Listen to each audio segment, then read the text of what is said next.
we didn't fib to you, there really are love stories here. But I want to talk about a particular kind of love first. You can love a person, or a place, or a day. In Judaism, we have a day every week that's a holiday, a holy day. And there's a story in our tradition about a man who loved that day so much that it became part of his name. They called him Jospeh, who loved the Sabbath.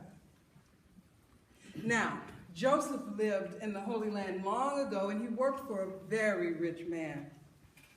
The rich man thought that Joseph was a fool because every Friday at noon, he would collect his pay and go down to the market and spend it on the best that he could afford, the finest chicken, the best challah, and he would go home, dress himself in his finest robes, go out and look for those first 3 stars in the sky, invite all of his friends and family in, say the prayers, and there would be joy and laughter in the house of Joseph, who loved the Sabbath.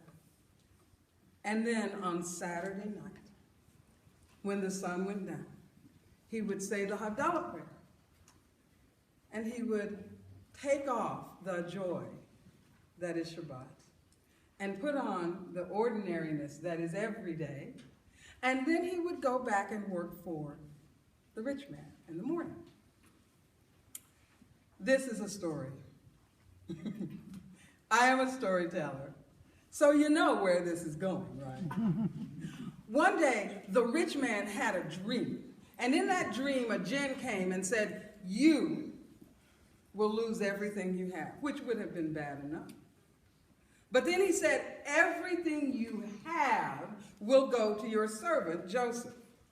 There is no more horrifying thought to a man like that than to lose everything he has to a servant.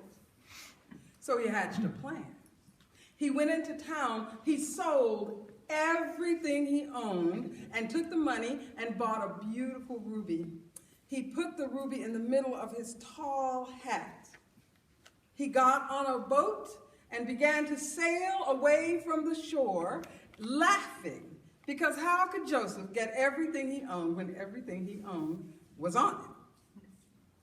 I'm a storyteller. I'm going to send a storm to rock that boat.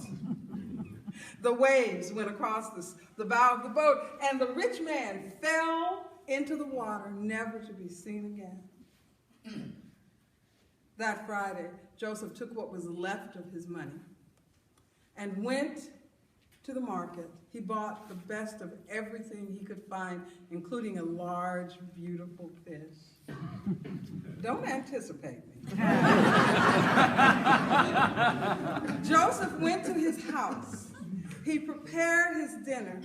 He cut open the fish, and out fell a large and beautiful ruby. But it was Shabbat, so Joseph waited for the 3 stars to appear. He called all of his friends together, put on the best that he had, lit the candles, and there was joy and laughter in the house of Joseph. And when Shabbat was over, he got the Havdalah candle and said the prayer that helps us to understand the difference between what is sacred and what is profane, thanking God for separating dark from light. And then he went into town the next morning, sold the ruby, and bought the rich man's house and his vineyards, hired back his servants. And the following Shabbat, he lit those candles again, this time in the house of the wealthy man, invited the entire town to celebrate with him. And once again, my friends, there was joy and singing and laughter in the house of Joseph, who loved the Sabbath.